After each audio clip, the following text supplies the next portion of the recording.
name is John Myatt. In my time, I've been a teacher, a painter, and an art forger. In 1999, I was jailed for forging over 200 paintings, a crime that rocked the art world, and I paid the price for it. These days, I paint in the style of the great masters and sell them legally as honest fakes. And I've started teaching the tricks of my trade to aspiring artists because all painters can learn by copying others. Today, my three artists will be painting in the style of one of art's greatest and most tortured talents, Van Gogh. Looking a bit clown-like. You've got to get behind this thing. You've got to give me some of that in order to get some of this.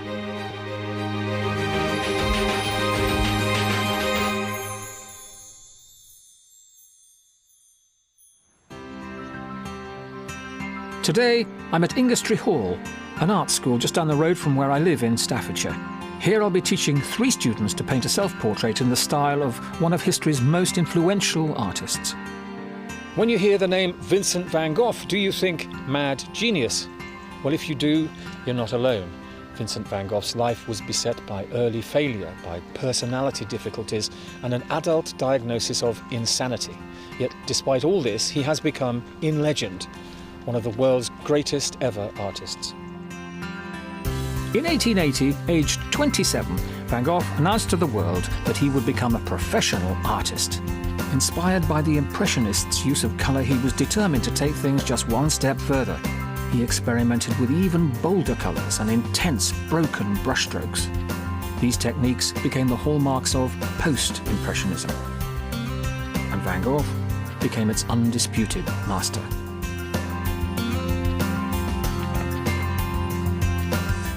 At first glance, Van Gogh's manner might appear to be quite easy to achieve. But if the students are really to succeed here today, they're going to have to create a feeling of spontaneity, coupled with an informed choice about the use of colour. So, a word to the wise then. Don't go underestimating Vincent van Gogh. Today's students will have to get to grips with the vibrant brushstrokes of Van Gogh. My name's Irene Franklin. I live in Redditch in Worcestershire, and I'm a passionate amateur artist. My name's Maria Mallender. I'm from Lichfield and I'm currently an art student. My name's Carl Thompson. I'm from Coventry. I'm an engineer, but I'm also a passionate airbrush artist. I've only been painting for 2.5 years, although I think most of my life I've been painting in my head. Yes, I do feel quite nervous. It's very unknown and I should imagine it will feel quite pressured on the day. No matter what style I was given or what artist I was given, I see it as a challenge, and I'm quite looking forward to that. I can't think of anyone particularly I'd be worried about doing. The question is, will this artistic journey prove too much for them? So, Carl, Irene, Maria, your challenge today is to paint a self-portrait in the style of Vincent van Gogh. How do you feel about this as a task? Fabulous. Really? Oh, good for you. Well done. You think it's achievable? I'll give it my best. Good. Well done. Well, I felt really excited. I just love the movement of his brushes. Everything expresses energy and life, and I just think it's wonderful. So I can't wait to have a go. Look at the format. It's just straightforward, isn't it? It's head and shoulders. This is not rocket science. There's nothing particularly challenging in the way he's actually set out the painting. But the draftsmanship, the care, and the almost anatomical knowledge of the skull beneath the skin, that is really good, isn't it? What are your feelings here, Maria? Well, I've only ever sort of done a sketch portrait of myself. It's such a long time ago, and it was hideous and I hated it, and I've never really been tempted to do it again, so it'll be an interesting procedure for me to do. Here we are in 1889. He's in the asylum at Saint-Rémy. He's painting one painting per day, at least. Now, this fits in rather nicely with your challenge because you've probably got about 6 hours or so, probably less, to do this work, which is pretty much what he had. I think I can achieve something in this style of Van Gogh. It'd be interesting to see applying paint with a paintbrush rather than an airbrush, which I do at the moment.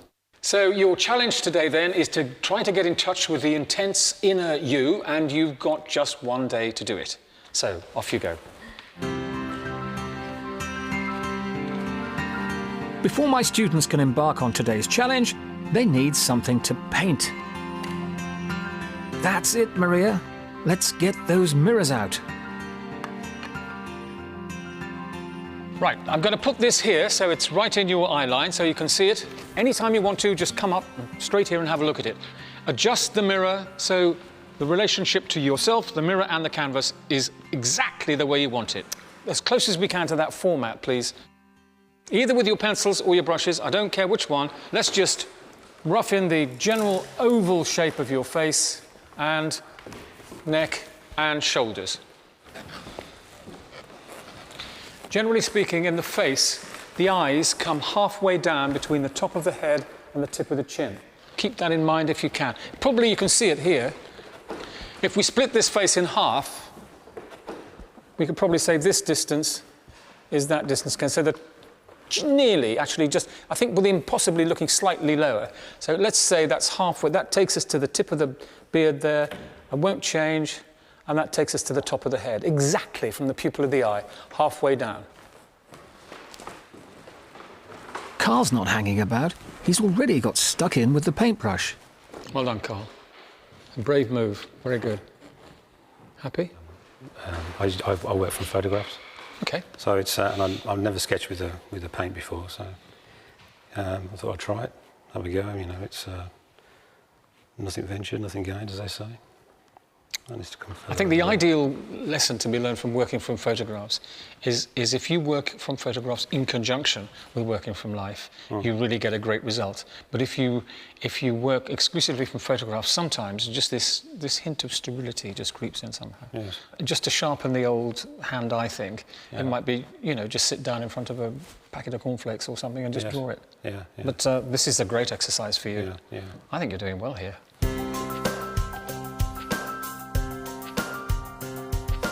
Right, you've got 5 minutes left to establish your likeness in outline.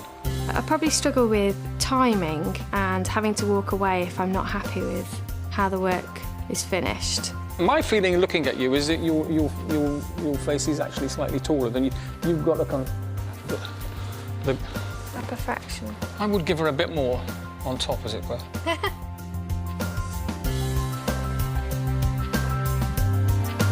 Let's leave them to finish their outlines while I show you a trick I've learnt about restoring brushes. Well, if you've got a brush and you've really fallen in love with it, like I have with this little chap here, but it's seen better days, and you want to restore the point, sometimes it's a good idea to get a bit of kitchen towel, squirt it, get it nice and moist, and leave your brush overnight wrapped up in the kitchen towel like that, nice and tight, nice and tight. And in the morning, when you come down, you'll find the point will be restored. In the end, of course, you can only do this so many times and then you have to give up and get another brush, but it does keep things going for quite a bit longer. There you go. Now, what I'm going to ask you to do now is what I think Vincent would have done himself. I want you to mix a large, and I do mean large, quantity of colour. This is about an inner journey that you're going to undergo using paint as an expressive means to get to the end of the journey. So if you're feeling in a yellow mood today, yellow it is. If you're feeling in a blue mood today, blue it is, red it is, pink it is, whatever colour it is, make that decision now. I presume I'm going to be told, oh, you can't do any more with that, you can't do any more with this, and I'm going to have to stay awake. Are we heading towards chrome yellow here, by the looks of it, which is kind of orange colour? Yes. Well, then we're going to need lots and lots of it, because we're going to put it on thickly. You know, and you're going to charge that brush, and we're going to see every brush mark you make. So we want lots and lots of it. Well, can I suggest we just go for the background in one go now? Are you conscious of a light source anywhere? That's lovely. That's just beautiful, confident stuff. Yes, it's highlighted. So this side of your face is lighter and this side is darker. Now with a very small brush at some point, could you just soften some of these transitions? May I just try and show what I mean? So it might be interesting just to start softening these areas, just go, touch like that, to finding the shadows where they are at their most intense. Here and here around your eye. And then down, it's almost one across the nose, and sort of a bit down here as well. But if you just touch those moments in, where you find it, yeah, with that colour, then we can always darken it. What's going to be our background colour here, Irene? I was going to put yellow and the orange and... So we're having an orange background, are we? Or a yellowy orangey, that colour? Yeah. Can we just get it on? Oh, okay. I think the important thing now is to, as quickly as we can, let's get rid of the white canvas. That's the stuff. That's it. We can put the kind of swirling things in later on if we want to, but let's just get rid of that white.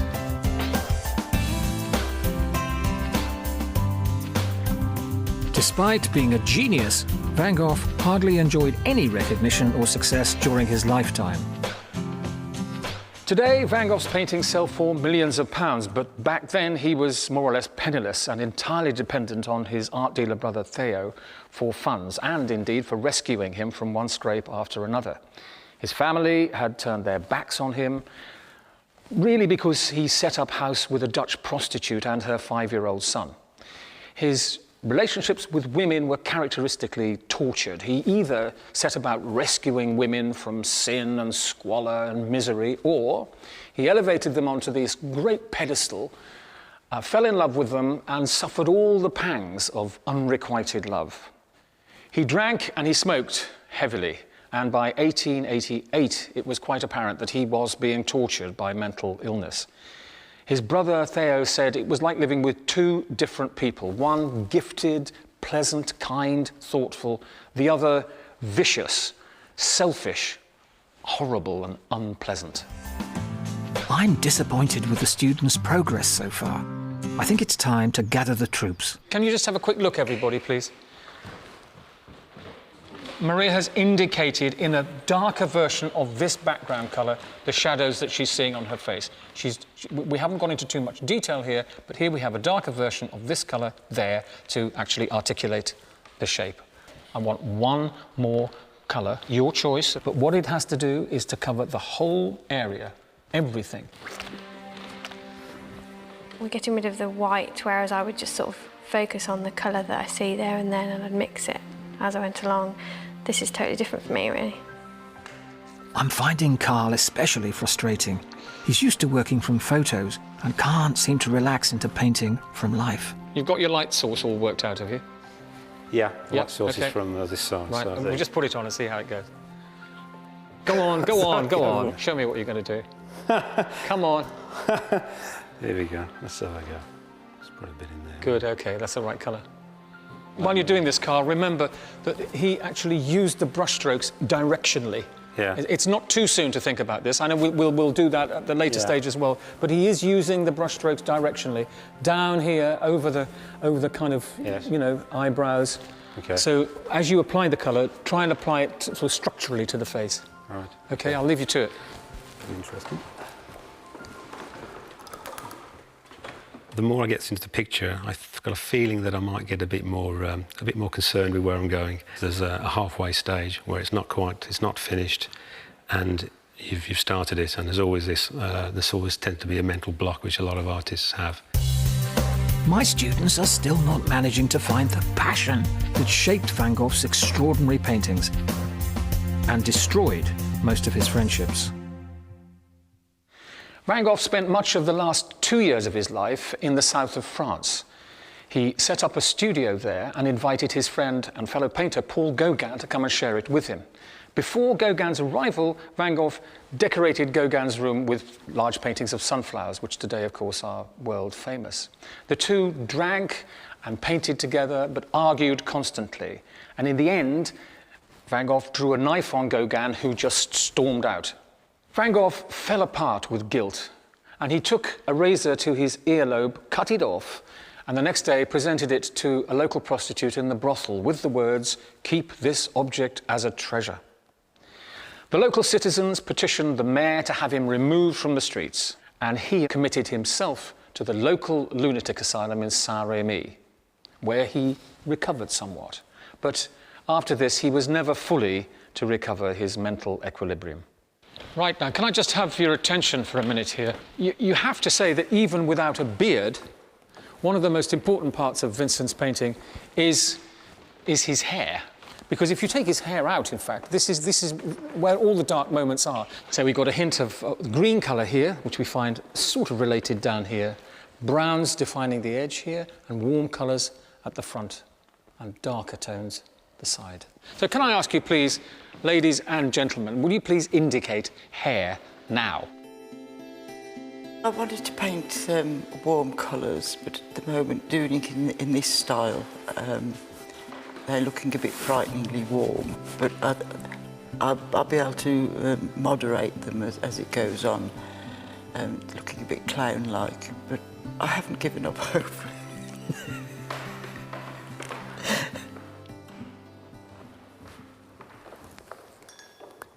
I think, Carl, just a tiny bit more intensity in the actual way the paint leaves the brush. Yeah. I just want to see, it's a bit early to talk about agitation, but I would like to see a sort of sense of, you know, just getting in there and doing it. Right. And, see it, make a decision, do it.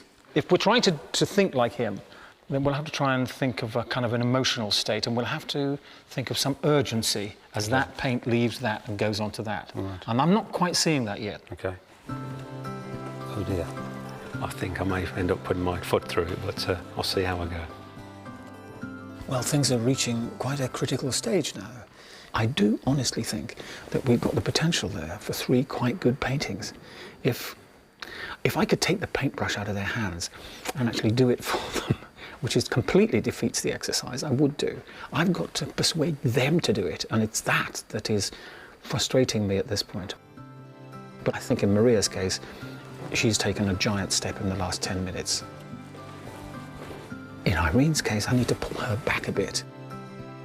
In Carl's case, I think we have got so much control going on that it's really, you know, a boot up the arse time, and he's really got to loosen up and express himself. I don't know what words to use to actually get him to do it.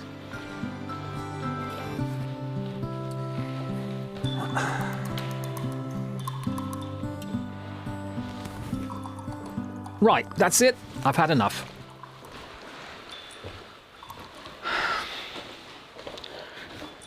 Right, ladies and gentlemen, I'm going to have to give you a bit of a talking to now. So can you just pay attention for a few minutes? What we're looking at here is a balance between control and passion. Agreed? Yeah. There is passion in this painting, isn't there? There is passion in this painting. And there's passion in the way that the paint is applied, and there's control in the way that it's drawn. Now, Carl, you've got the control, but we've still got white ears and white eyes. We're on the homeward stretch. Why the hell can't you cover the canvas up for me? Do you see, I'm getting passionate, but I have to control my passion because I want you to do what I want you to do. It's no good me coming up and beating you up. You've got to get behind this thing. You've got to give me some of that in order to get some of this. And it's not there yet, is it? No.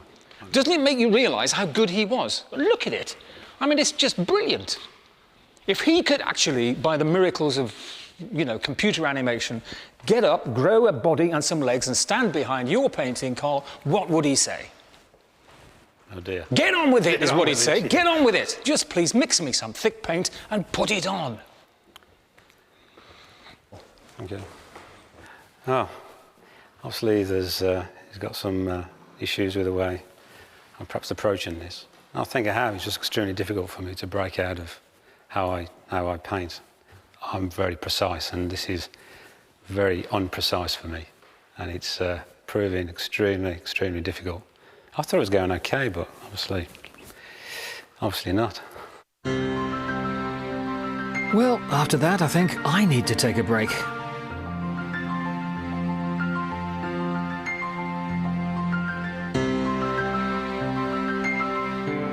Nowadays, I love painting at home, but when I was forging, things were quite different.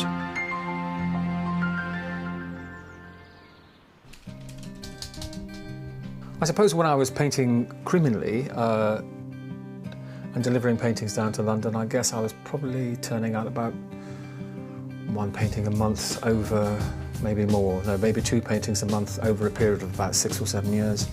They say there's about 200 paintings altogether. They've got about 80 of them back.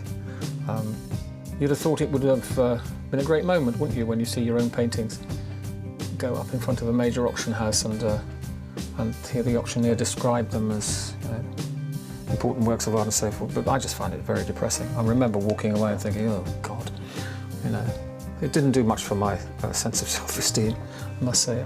But, you know, bad stuff does happen, doesn't it?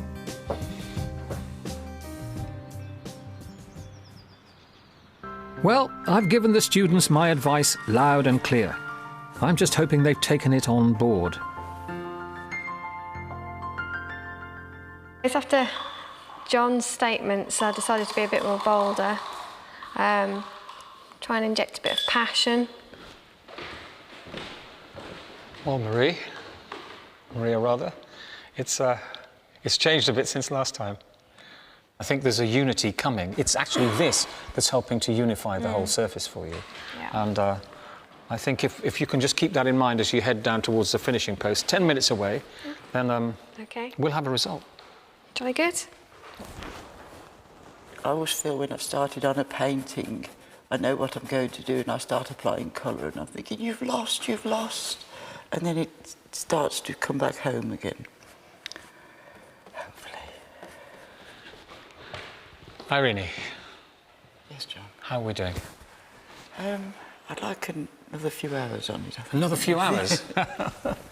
Well, you haven't got another few hours. I think we've got something here. We've got a sense of drama here, haven't we? I hope so. Well, I still think she looks funny, but I'm really enjoying it. Yeah.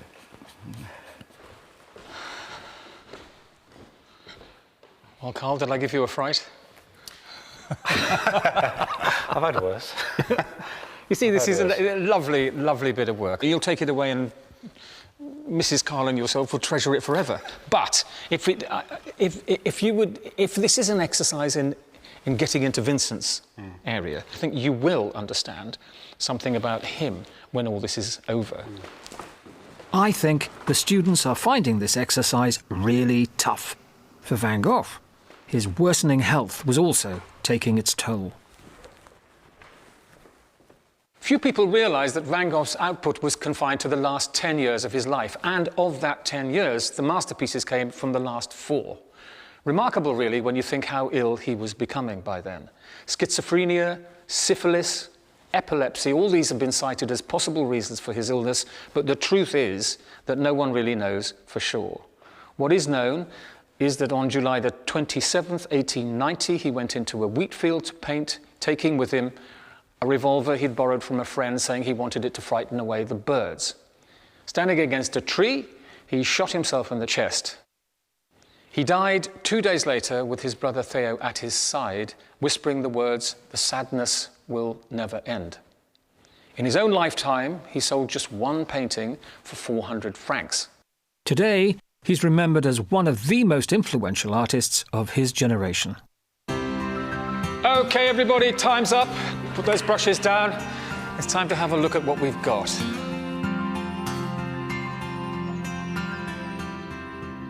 Right, Carl, the moment I know you've been waiting for, your painting in all its glory. Here we go. Now, what do you think?